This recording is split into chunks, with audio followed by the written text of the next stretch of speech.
Welcome to the next part of making a Flappy Bird game. We left off with good gameplay, and all we need now is a title screen, high score, and I'm thinking I'm going to add some animation. So let's start out with the animation.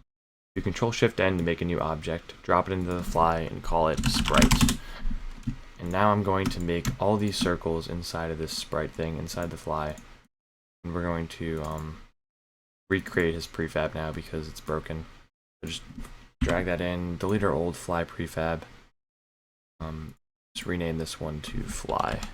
So by having this sprite thing in here, we can now rotate this, and it will rotate his entire body, or at least it should.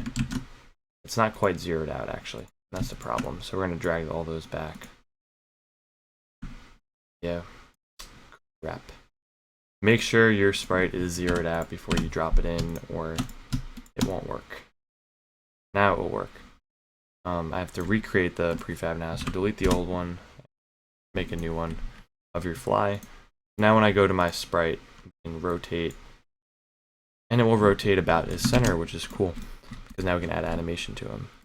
So we're going to go to our animator, and we're going to create two animations, which is your start animation and then your jump animation. So choose your fly here, create an animation. I'm going to put it into a folder called anim, short for animation. We're going to call it our fly idle, and this is what he's going to start out doing. So basically, we want him to just turn, right?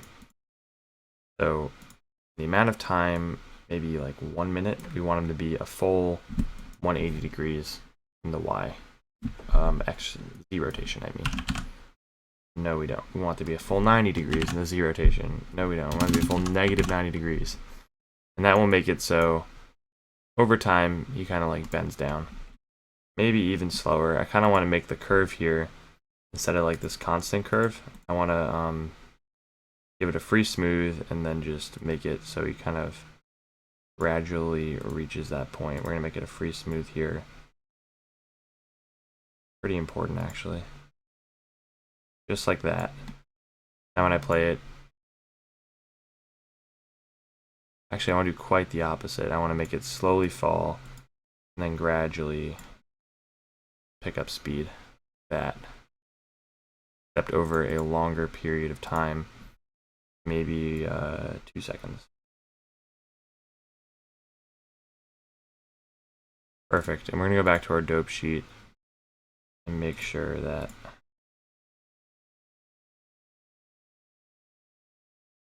it works well. There we go. Now he gradually will fall. So if I play the game, he'll get in. He actually falls a lot faster than I remember him falling, which makes me have to put it back to maybe the 1 minute mark. My bad. But you can adjust your dope sheet however needed. Fit it. So now he gets like cool fall, and when he hits the ground, we're gonna need a death animation. But that's the idle. Now we need his jump animation, which we're gonna call jump. And within our jump animation, we want our fly to go from nothing, or actually we want him to start from like a 90 degree rotation up and transition over time of 2 minutes to negative 90 degrees. I might even maybe make that be less than 90. Make him face up a little bit, maybe like 60. 60 looks good. So he's gonna gradually reach that point, and we're gonna make that dope sheet better represent what I'm looking for here. So we're actually gonna do it here. So shift click, right click, set him to free smooth. Now we get our bars. We want to do the same thing we did before, where he just kind of gradually reaches that point. Now if we play it, he gets a cool flip over in a certain amount of time. And that's going to be our jump. So he has his jump, and then he has his idle. And then idle to jump is going to be when we hit a trigger called jump. So just set that over here. We don't want any exit time. We're just going to call it jump. And now our transition back, there will be exit time. Back to idle. we don't even really need to go to idle actually. Our jump is just in any state. So anytime that the trigger called, or trigger jump is called, it will just go to here, and there's no exit time. It just goes right to jump. That's how any state works. So now when we go to our fly here, we can get his animator, and we're going to call it anim. So animator, anim, put a semicolon there.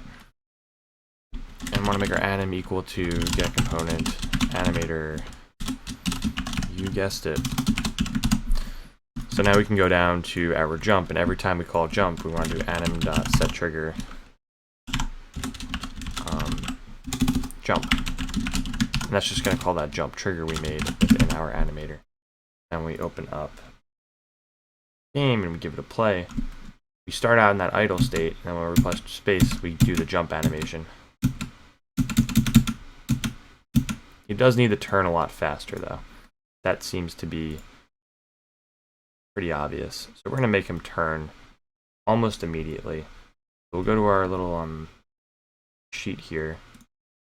I'm going to go to the 10-second mark. At this point, we want him to turn and be at a normal degrees. So very quick, kind of a jump to fall, I guess. We'll get our curves, and we don't like that kind of look where it's very fast and then stops. We want something more of like that. Like a very oh,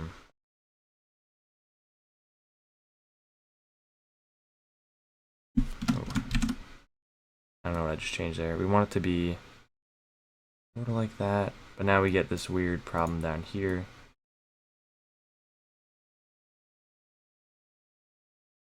Maybe like that. That looks pretty good. So now when we jump, we get that nice like wiggle animation. And it's pretty satisfying to look at, and we died. We do need a death animation though. But this is pretty good so far, honestly.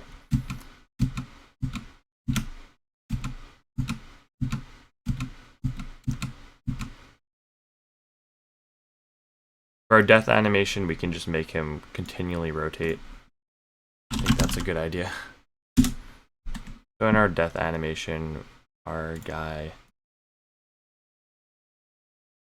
full 360 rotation, not that much, 360. In a minute, he'll just like spin out of control. Is he even spinning the right way? We want him to go in the negative 360 actually. And that will be called on our death trigger. So very similar to the jump trigger, we're going to have a death one. From our any state, we'll just add our death trigger. And then very similarly, when we die here, we're just going to say anim.setTrigger to our death trigger. So going back to our game, we can give it a play, and our guy will do his animation as specified. We don't have to worry about being in our falling state for too long. I don't think we do. Then when we die, we just kind of roll for good. That's that. Let me make sure we don't have to worry about it though, because from the highest point, if you fall, it won't actually reset, which is ideal. So we don't have to worry about it. It's pretty cool. We have animating, and we're about 9 minutes in, so I guess we're gonna do one more video where we do the title screen and stuff, and like the little pop-up window that says, "Oh, you lost, game over." But for now, that's pretty good. So thanks for watching. Check out the next video.